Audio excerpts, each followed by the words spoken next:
Gosh, that's going to be a really hard act to follow. And so, Augustine, wherever you are, you certainly set this up on purpose. So I'm going to do my best to keep all of you engaged, informed, and try and keep this as lively as I can. So we just to get the sense of how everyone's feeling right now, we're just going to get a pulse check. So there's another Slido question for you and a poll. So this one is about financing. And specifically, the question is, what is the biggest obstacle to financing a net zero transition today?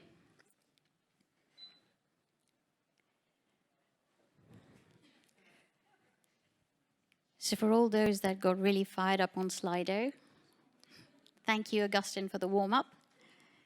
Everyone's used to this. Really? Corporate inertia?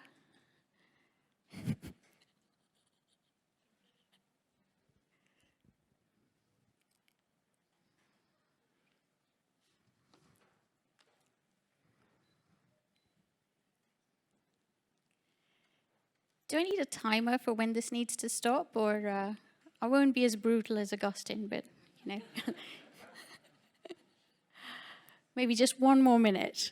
And in the meantime, I'd ask my panelists to please come and join me on stage.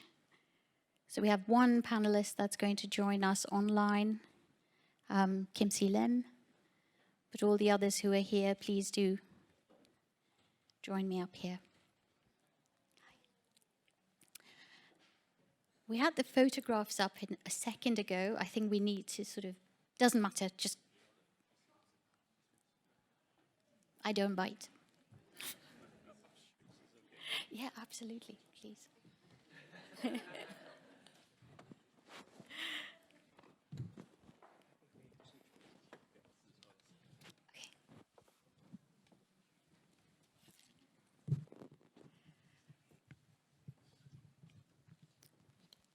So the results of the Slido, if we could just have that for a second, flash up for a moment, of all the issues. If someone took a picture.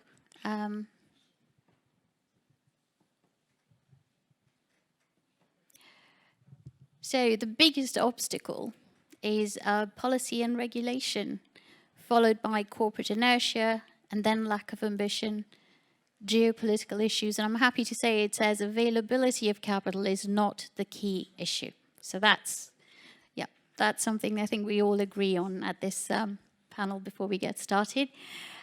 So just to frame what we are trying to address here on this panel, it's going to be looking at the climate change recent stocktake of global emissions. And we've been warned that we're nowhere near the global warming, to keeping it under 1.5 degrees by 2050. So we need immediate action, and this threshold seems beyond time frame and perhaps even our lifetime. So that's what we're really looking at, the existential issue of what climate change is going to do.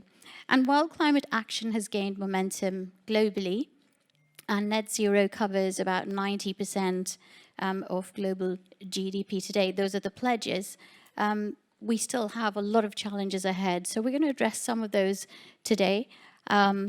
It may not get to the stage where we're all debating what's right and wrong, but I think we will get to a little bit more clarity on what are the different pathways to getting there. So experts estimate there's about 50 trillion in investments that is required by 2050 to transition to net zero. And the funding's falling short due to lack of collective effort from the global community. Some of what this room reflected is that responsibility falls on regulators more than it does on others. But at the end of this panel, I think you might get a more holistic view on really what's required to get the ecosystem moving. So if we just look at APAC and we look at the ADB report, the recent one that estimates the green recovery from COVID-19 in Southeast Asia has the potential to create $172 billion in investment opportunities annually. That's a huge number. And it also has the capacity to generate more than 30 million jobs by 2030. So that's the scope of the opportunity we're looking at. I know we always look at it as a problem, but this is looking at the other side of the coin. So in this discussion, we're going to explore specific actions to overcome the obstacles in the net zero transition and highlight potential areas for investment. So I'm very, very pleased and honored to have the panelists who are joining me today. I think what I might do is start with ladies first. And Kim Si Lim, who's joining us from Hong Kong. Kim Si Lim is the IFC International Finance Corporation's Regional Director for East Asia and the Pacific, leading investment and advisory operations across 18 countries and overseeing IFC's strategy in the region. Welcome, Kim Si. I'm then joined by Federico Tan. So Attorney Fed Tan here next to me is Senior Vice President and Chief Compliance Officer at BDO Unibank.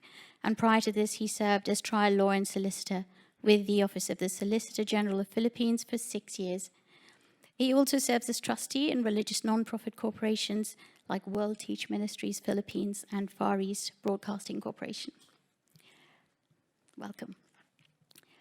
And next to him, welcome Ramesh.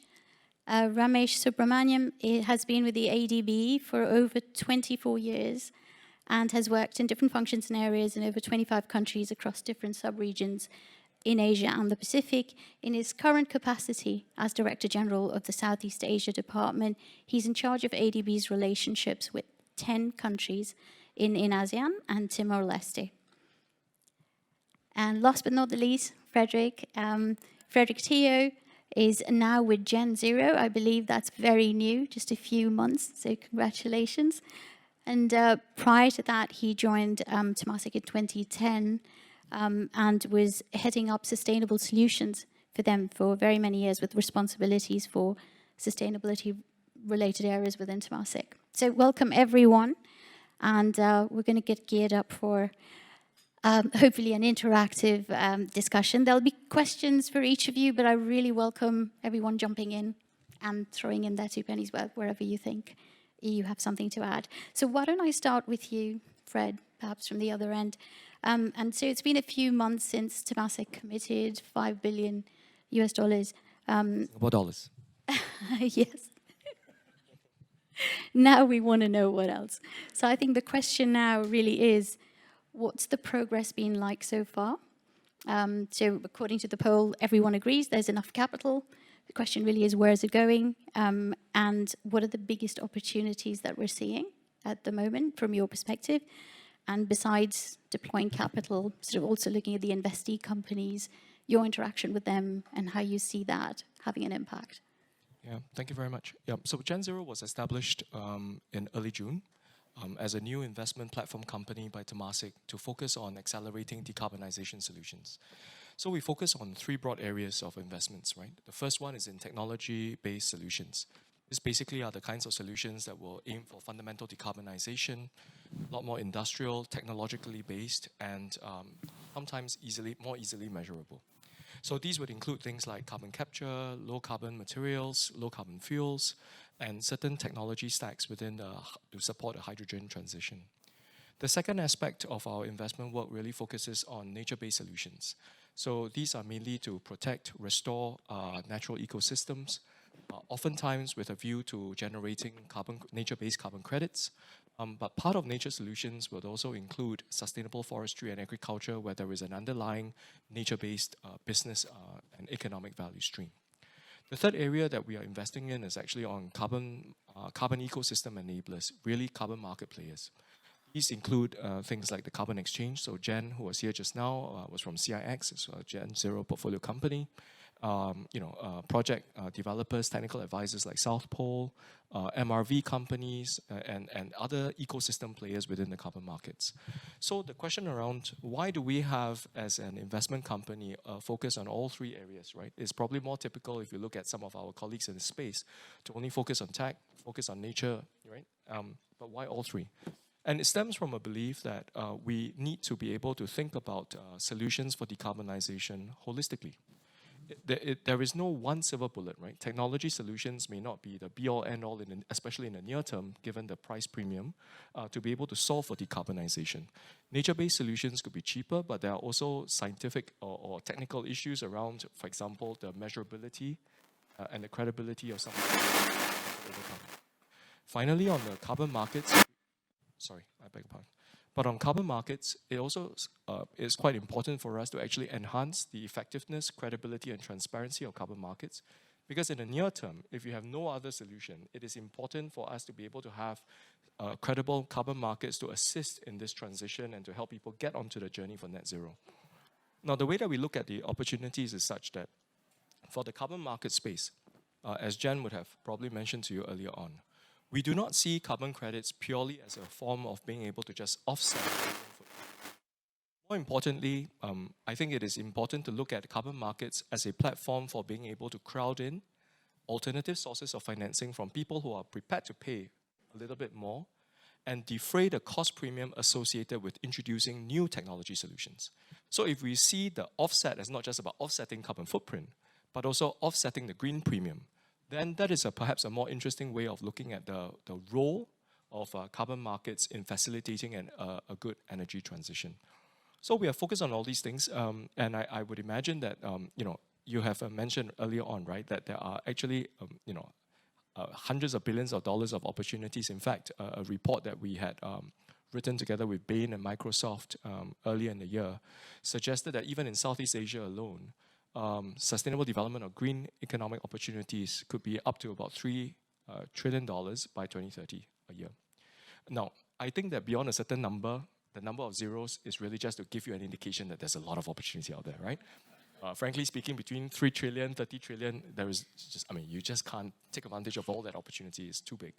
But what it does tell us is that the opportunities in many of these areas are huge. And maybe later on, let me just pause here for now, and later on if there are questions around how we further down select interesting areas of opportunity, then we can go into that in a bit more detail later. Yeah. Thank you, Fred. So going from your view, where you've got the capital and you're looking where to deploy, I'm going to zoom out a little bit and perhaps ask Kim Si about her view. It's a much broader view on where you see infrastructure developing, on where you see certain parts of the ecosystem coalescing to sort of build up what we need in the green space, if you like, but then also how are we looking at investments sort of in these emerging economies that require so much more of a leg up than others in the Western part of the world. I think also just to look at the present situation we find ourselves in, so the economic situation where we are in global debt is sort of peaking at almost 99%. So again, looking at bonds, there's all colors, there's green bonds, blue bonds, and all sorts. And so it would be great to get your perspective from that side. And yes, we will make room for you here. I think we should. Thanks so much, Chitra, and good afternoon, good evening, good morning to our audience, depending on where you are. It's a pleasure to be here. So to the point about the bigger picture of climate financing and the instruments, I think we've seen good progress in the development and deployment of new financing instruments, such as blue bonds, sustainability-linked instruments, social bonds, and other sort of thematic bonds. But as we had seen in the responses to the poll and in your opening remarks, Chitra, a lot more needs to be done, right? And I think some of the constraints that we see to scaling up in the financing of climate-related transactions, as well as the path to net zero, is the lack of depth in some of the emerging economies, capital markets, lack of regulatory framework, I would say robust regulatory framework that provides clarity and confidence to institutional investors to make sufficiently large allocations to this asset class, right? And I can give you some numbers as examples. Green bonds, which were launched by the World Bank way back in 2008. So you can arguably say it's one of the most established financial instruments for climate financing. Of the 226 billion of green bonds that were issued in emerging markets between 2012 and 2020, only a third of that was issued outside of China. There are many countries in emerging markets who have not yet even issued a single green bond. So there's ample room for capital market development and as well as establishment of regulatory frameworks for these very basic instruments to thrive. And then when we look at the next generation of thematic bonds to address climate change, a lot more needs to be done for the blue bond market, for sustainability-linked instruments to be developed. Thank you, Chitra. Thank you, Kimsey. That was a good overview on what we're looking at in the bond market and the green bond market, particularly outside of China. Clearly, we need to get our act together, and there should be a lot more activity in that area. I'm going to now, continuing on the same vein and looking at it from a broader perspective. Ramesh, I might come to you here. And just, we quoted one of your reports earlier that is doing quite a lot of work in quantifying what's happening in the space. But then from your perspective, what do you see when you think about a low carbon future? What is the ADB doing to assist this region, but then also initiatives like the ETM? And really the other bigger question, I think, which it has been on everyone's minds for a while, is the just transition. So how do you see that play into this space? Thank you very much, Chitra. But before I respond to that question, I wanted to thank Jessica, Eco Business, great opportunity for me to participate. Fantastic program today, so thank you. The numbers that you mentioned, Chitra, in terms of 170 billion, or if you look at the overall needs, we had a 27 trillion figure, but as you mentioned, these trillions actually don't really matter once you go above a certain number. But what is true is that there are significant opportunities in Southeast Asia, but also broadly the Asia and Pacific region. But there are challenges as well. So the question is, how do we convert these challenges into opportunities?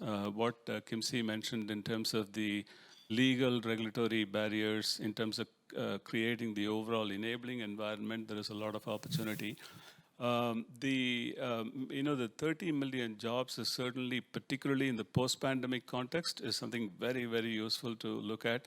In fact, before the pandemic, to be exact, in 2016 or 2017, we started dreaming in ASEAN, because the AEC, the ASEAN Economic Community 2025, there was risk that that may be delayed further. So we were just thinking to kind of rejuvenate the process, can we ask a daring question? Can ASEAN have a green deal like the EU?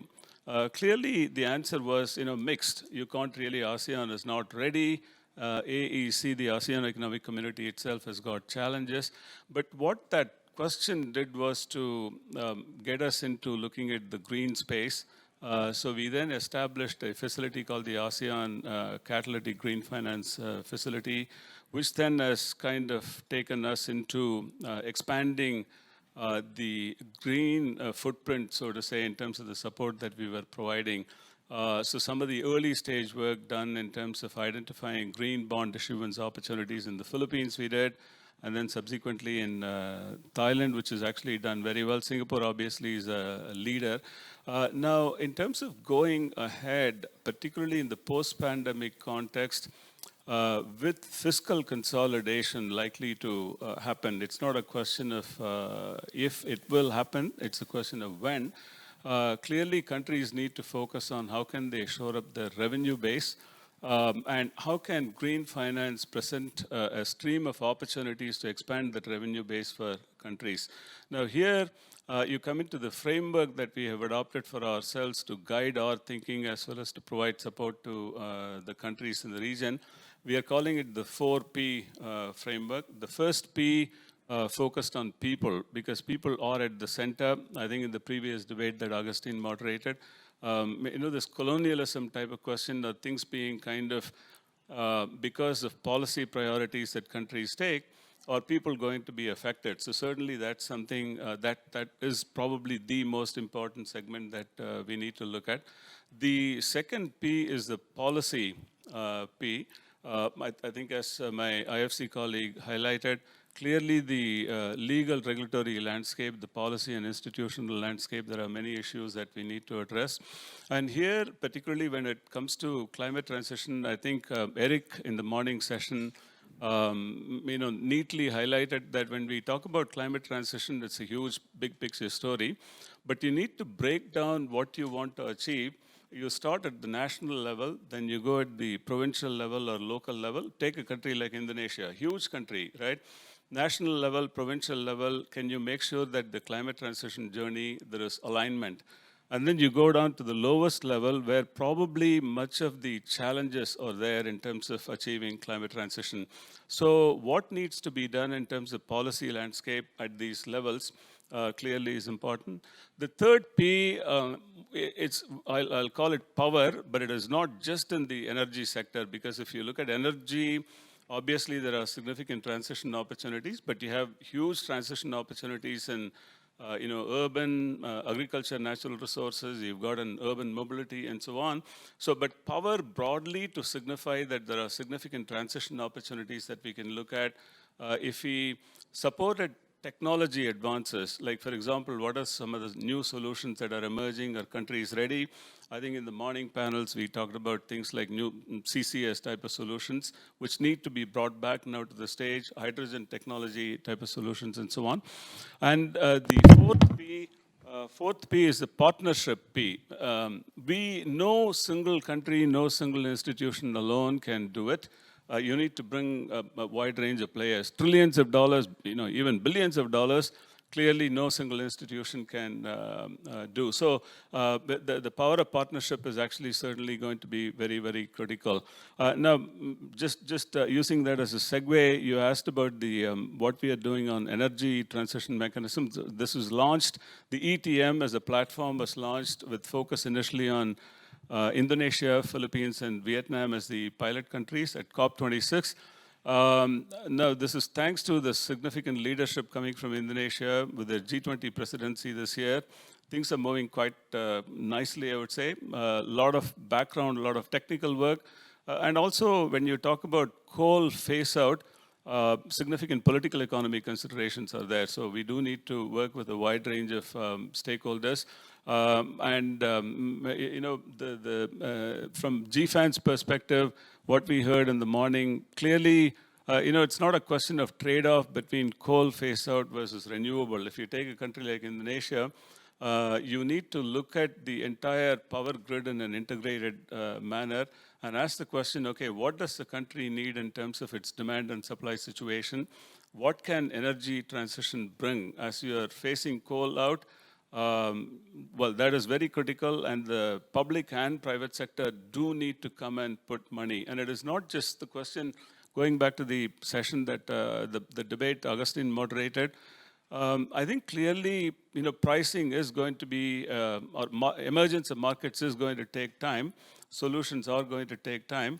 But is that reason enough for private sector or public sector not to come in and put money? There, we do need to look at the counterfactual value of climate transition, not just look at the today's money value, but if you do an NPV calculation back in terms of the GHG reduction that we will achieve through coal phase out, that would be significant. And then the flip side of it is the renewable energy part. So the ETM, we are hoping on a pilot basis that we are starting. Indonesia, as I said, has shown clear progress. Philippines, and these two countries together, we have identified close to about 40 coal-fired power plants or so. Detailed work is underway. So ETM could also lead to significant inroads into broader climate transition. Last point I'll make, Chitra, is recognizing the broader opportunities, going back to what Eric mentioned in the morning, starting from that climate transition, drilling down deeply into sectors, What we are supporting, what we've started supporting is the first of its kind among the multilateral institution is a comprehensive policy reform program that we've launched in the Philippines, and then leading to funding opportunities where we have set up a green recovery platform. As we are in Singapore, I'll put a plug for the partnership that Steve Howard mentioned in the morning. It's between Temasek Holdings and HSBC and ADB working very closely with them. Let me pause there. I can respond to questions later. Sorry if I went a bit longer. Thank you. Thank you. That was a very comprehensive overview on what all you're doing. And I'm sure that was still just a microcosm of the whole picture of it. It's a really good segue, though, Fetan. I think that there were two things that Ramesh brought up that I think you can definitely speak to. One of them was phasing out of coal. I believe you've made a very bold statement recently as to what percentage of your portfolio, I think it was something like less than 2% of your loan portfolio that's going to be invested in coal by a certain date. And the other was the just transition and the trade-offs. I think as a bank, you must sort of have those sort of decisions every day. Okay. To put a context to Citra's question, it's our board, after going to 26 versions, a board to meet to work on a 2-page statement to make it real for us. We have a target by 20. We had to look at the facts. By the way, before I go into that, there was a question in the panel this morning, whether the use of data, do we start with the ambition or the data? I think that's a false dichotomy. You begin with data because there are 3 decisions that must be data-driven, evidence-based. First, the decisions that need to be made by the board, the strategy that needs to be adopted. Then, because if you are not basing it on data, you will be basing it on assumptions, on probably obsolete information, especially at the board level. You can't do that. Third, the other use of data is it's our execution calibration. We need to know that we are hitting our targets, because if our commitments, we can see that we're improving, we can adjust the commitments, because it's a journey. One of the things we have to, this is a journey. There are things we need to learn, and there are things we do not control. The third is you need that data. They need that data to be also for disclosure, so that we don't do greenwashing, so that we are able to, our declaration, it's auditable in terms of its sources. We know that we are transparent and we can be held accountable for what we made. Because otherwise, without data, you are dead. That's DED. That's decisions, that's enforcement recalibration, and that's disclosure. So from that data, we worked that as our journey to get to our statement. Our statement, we needed to make that statement because we know we have a leadership in the industry in the Philippines. We are the biggest bank, and our influence in finance is massive. Why? Not only because we're the #1 bank, we actually impact from the level of universal banking, where we have 1,500 branches. We pursue both physical and digital. We call it phygital approach. Second, because we are fractured into 7,200 islands. That's our context. It's easy for other countries to implement a commitment to energy when the moment they find their solution, they can distribute it. Our major problem is when you get a solution, how do you distribute it across 7,200 islands? That's why our economy is dependent on fossil fuels, because that's the only way you can do it on an island. Okay. Now, having said that, we are also we made our commitment. Our commitment is there are 4 parts to our commitment. The commitment that we made was #1 was a specific. I think, okay, this is not a debate, okay? Anyway, all right, our commitment involves, we looked at our portfolio, we have stopped funding new coal capacity since 2019. And you have to understand that for us, we have done sustainable finance way back 10 years ago, when sustainable finance was not even sexy at the time. So when our regulators ask us, the listed banks, to come up with a sustainability report, and we coordinate with GRI to do that, we actually submitted our report before it was required. We realized we've been doing it for the last 10 years. We were doing of course, it's always the right time to do the right thing. We've been doing it right, we just didn't know what it was called. So the first time we issued the report, we had 10 years of data. 10 years of record. Now, what happened was our commitment is we know where our portfolio is. We will not commit to additional, but we know also when this will terminate. But we have to do it two ways. We also have to invest in renewable energy. But we need the government. I like actually the poll that came out. It sounds about right. It's true of our context. And so we need more renewable projects. And I like the last part, 2%. The capital is there. But we need to understand. We need to understand how do we use this. And in our specific journey in the Philippines, because our specific journey, you have to understand, in countries you have typhoons. For us, it's a season of typhoons. Every year we have at least 20. We only contribute 0.3% to greenhouse emissions. But we get the rest of the impact. You make the decisions, we reap the consequences of the decisions in the developing country. But not only that, out of the 20 typhoons, 5 are super typhoons that can destroy infrastructure. We keep building infrastructure over and over again. And we get hit, most of our communities are coastal communities because we are islands. So we have to factor that in because some of the solutions will not work with us. Our journey, when our board made a statement, we will be on a journey. This is a journey for us, the regulators, and the board. And we made sometimes on our journey there may be a hiccup. Like we put in our statement, should the government declare an energy crisis, which means people and business are dying. That's the only thing. We will not, it's when the country, we will take the lead of our regulators in our country. We have a very ambitious NDC. And I like what Eric said this morning. You have to trickle that down. Why? It is important for the corporation, for the finance institutions to know what they are contributing to the total target. Because we have to create a national team, and they are part of that national team. And unless you know what you're contributing, there is no ownership. There is no ownership. So with that statement, and then we also said that in this statement, I like what Ramesh said, the first P is people. In ESG, we think the S is actually more important because just step back.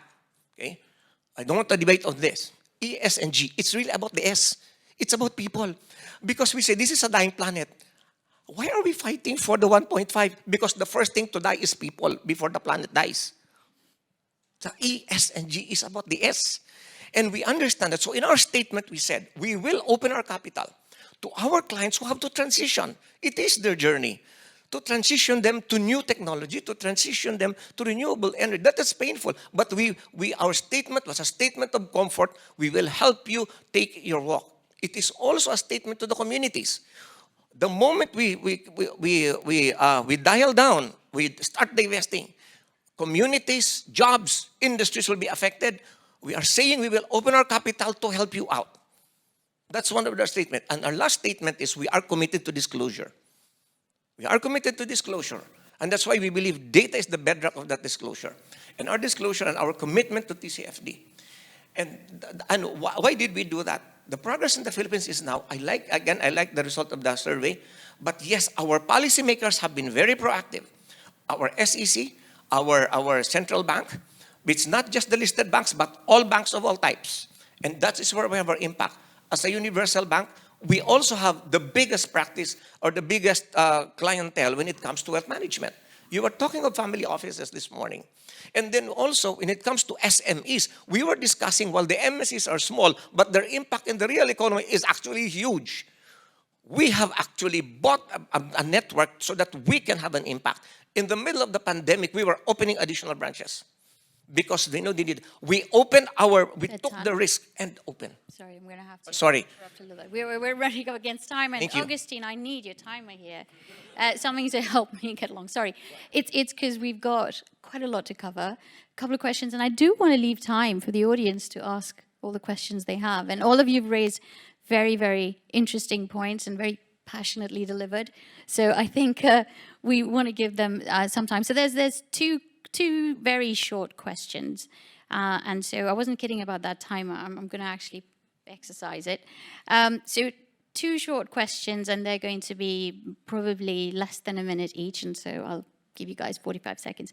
So one of them was actually looking at when you look at the critical stakeholders who create investment-friendly business environments. And, we happen to be sitting, here in Singapore, where it is quite business friendly. And I have to say it's very holistic in the way that it's approached. That's not necessarily true for everywhere in APAC. So I think just maybe a few words on how you see yourself as connectors, each one of you, where you see yourselves in the role that you play. So I'm starting the timer now, and Fred, I'll start with you. Right. I think when it comes to the ecosystem and the partnership thing that Ramesh is talking about, I think one of the key unlocks that is necessary is to have the right kind of regulatory frameworks for the introduction of new solutions. Now, it doesn't mean that sitting in Singapore with a relatively business-friendly regulatory environment, that everything is hunky-dory. All regulators and policymakers face similar challenges because as you are talking about the introduction, say, of new, novel, alternative proteins, for example, right, to replace more resource-intensive red meat, you are taking on a lot of responsibility for the health and well-being of your people. You have got to be very, very careful. If you are the regulator introducing new building materials, new low-carbon cement, concrete, steel, all sorts of other things, you worry, will your buildings actually collapse after 20 years, right? So you are taking on a lot of risk by saying that new stuff that is low carbon, less resource intensive is actually going to be okay when you have tried and tested materials that are all around. And you're asking yourself, look, is to the point, right? Are people going to die tomorrow? Maybe, maybe not. But if the buildings collapse tomorrow, you're going to be responsible. So I think that is one challenge that the guys will have to overcome. Thank you. That was exactly a minute. Excellent. So I'm going to move on to Kim Si. Would you like to share your thoughts on that? Yes, thanks, Chitra. I think the transition to net zero is one that requires a multi-pronged, multi-stakeholder response. I don't think it's burden on one or two stakeholders to make this happen, right? So it's public and private sectors working together. It's governments and regulators and banks and corporates all stepping up and taking the role that they have to play. Because there's a lot of capital, as we all recognize today, but not sufficient bankable projects. And some of the initiatives that IFC has been doing is, of course, working with governments and regulators to help them set up green bond frameworks, to help them set up capital market frameworks for issuance of thematic bonds, sustainability linked, and blue loans. I want to take a moment to highlight blue loans, which we are very excited about because it addresses the marine plastic problem, which is a huge problem for us here in Asia. 7 of the 10 world's most polluted rivers is in this region. And the climate plastic problem is one that can help us in the transition to net zero because plastics consume or produce GHGs at every step of its production cycle, including all the way until it is recycled. So that's one area that we're very excited about, and we at IFC have backed the issuance of the first blue bonds by banks in Philippines, in Thailand, and also a blue loan to a plastics recycler in Thailand, which is IVL. So I just wanted to put a pitch for the blue loans in there. I don't know if I used I'm over the 1 minute. No, look, I could go on. It's all good, and I wish we could indulge in that a little bit longer. But I'm probably going to, in the interest of time, throw this out to the floor now. So you've got 4 panelists who are clearly all aligned in terms of the fact that there's enough finance around. Question is just, how does it get deployed? What are the priorities for it getting deployed? Thinking about financial innovation or any other kind of innovation, trade-offs that you've heard about. And then finally, just looking at what should one be doing, really retrofitting what's there, or should everything be new build? And then how does that impact, let's say, brownfield, greenfield, those sort of questions as well. So I'm going to throw that out there, all of those considerations, just so people can ask questions now, because I think we've got less than 10 minutes, I'm being told. Any questions from the audience? Or from anyone online? Oh, we've got one there. Thanks to all the panelists. So I think one of the, main topics of the panel was also around what are the investable opportunities that we should be looking for. And certainly, I think that the challenge for sustainability is always looking for something that makes economic sense, but it's also good for the planet. So where do you think are some of these sort of intersections between these two priorities? Actually, from an investment point of view, I think there are quite a few of these things. Maybe I start with nature. Because when we think about decarbonization, I'll give you a simple example. You know, you've heard of like direct air capture technologies, right? Particularly important for carbon removals. And I think that there is a need for catalytic capital to go into that in order to be able to solve for removing carbon from the air. But trees are direct air capture machines that God has given us. So there is actually in the near term nature-based solutions that could be perhaps potentially cheaper, but the question is about the relative effectiveness. Right, you can't quite measure exactly what the tree is actually taking in. Now you have some scientific estimates and all that. So that is indeed a problem. But nature does provide for very cost-effective and I think planet-friendly, climate-friendly solutions.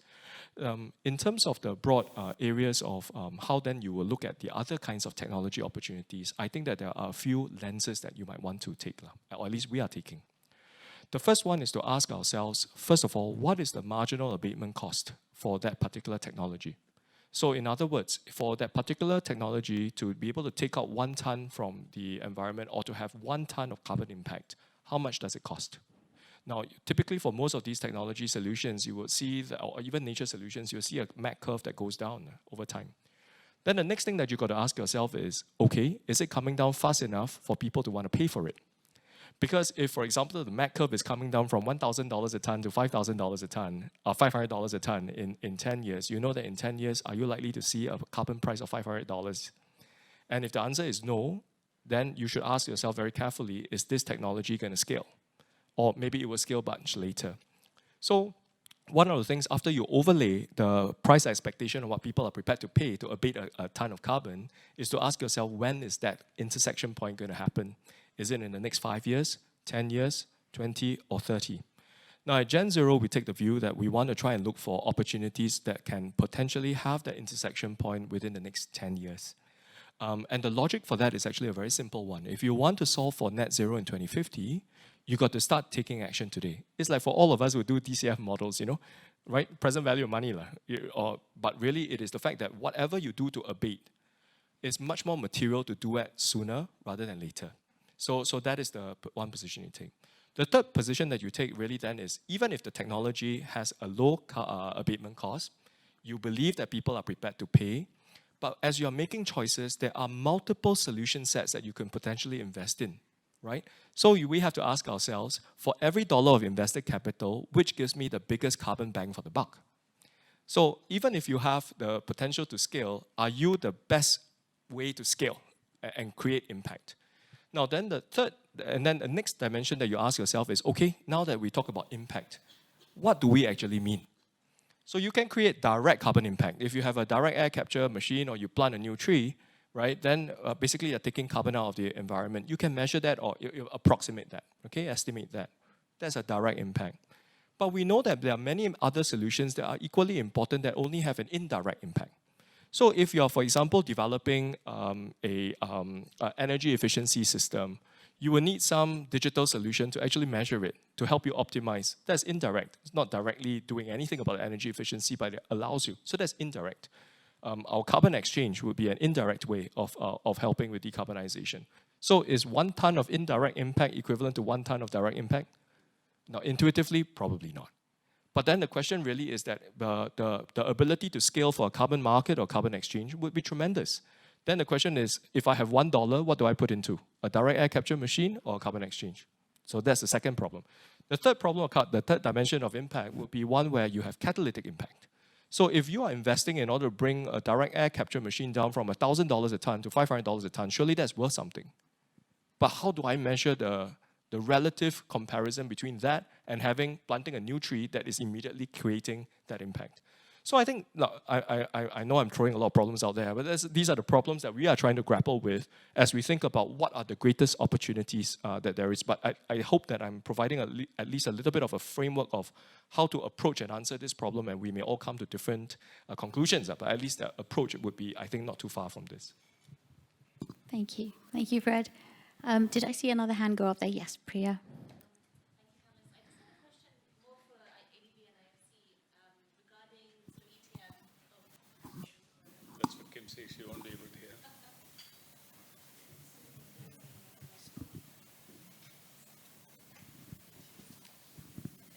I had a question for ADB and IFC regarding ETM and energy transition mechanism. When we had the voting earlier on, the first thing that came up was regulatory and policy hurdles. So I'd really love to get your view on, not just the role that you're playing in sort of ETM and advocating that, but also how are you influencing governments and policymakers in that to really accelerate where there seems to be, we're encouraging sort of voluntary involvement in those structures, but what do you see the role of governments and regulators in that? Their role is super critical. The policy reforms, creating that overall enabling environment, getting political commitment, that goes hand in hand. In fact, without that, we cannot do the transactions.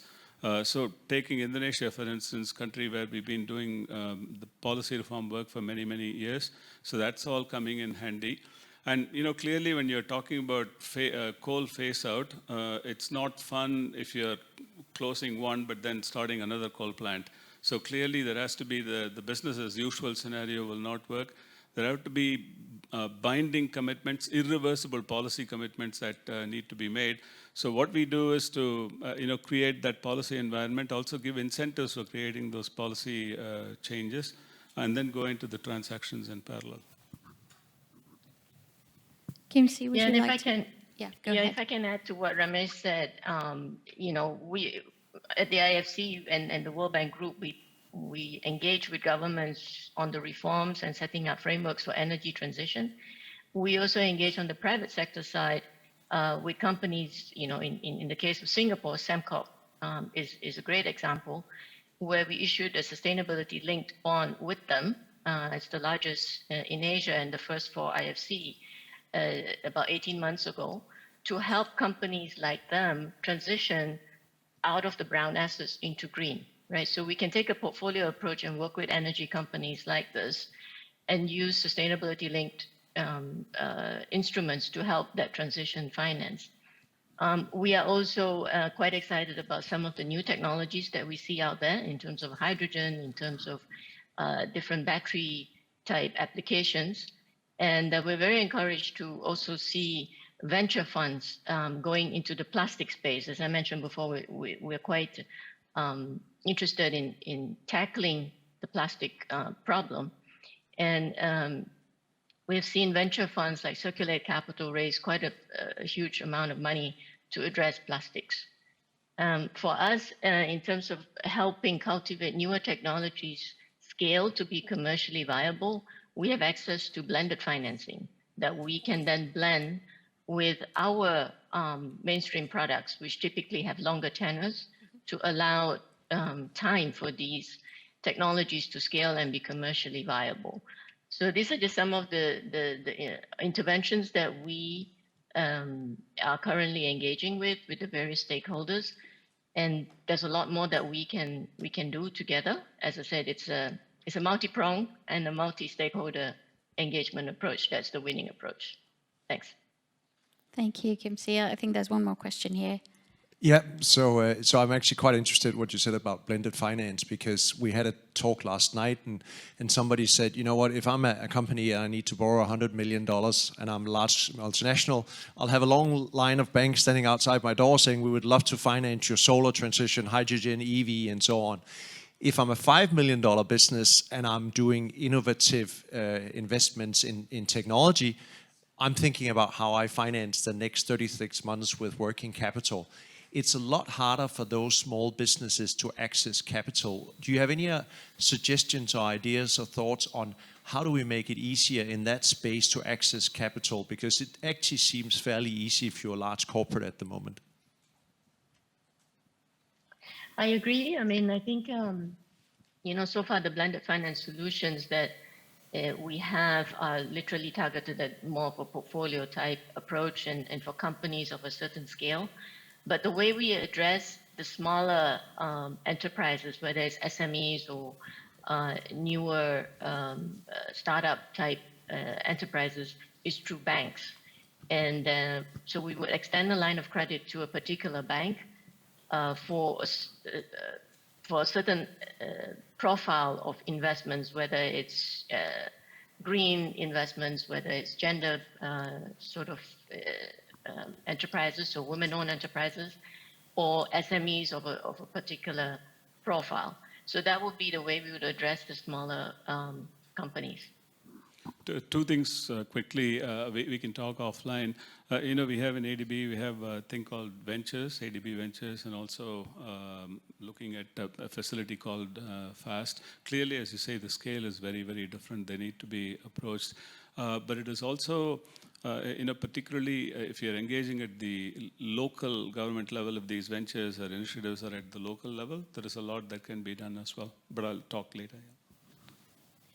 Thank you. I'm now being given not so subtle signals that we are running out of time. And I worry they'll cut off my coffee supply if I do that. So I do want to first thank everybody here for your participation. And so let that not stop just because we've run out of time. Our panelists are here. And certainly if you have a specific question for Kim Si, we can send it to her. But please don't hesitate to approach any of us for questions you might have. I'd like to thank Jessica and EcoBusiness for having us all here. This has been a really, really interesting panel to moderate. There was just so much that we wanted to talk about, just not enough time. And yeah, I could do with that time, Augustine. You should have left it here for me. Thank you very much, everyone. And we'll make space for the next panel now.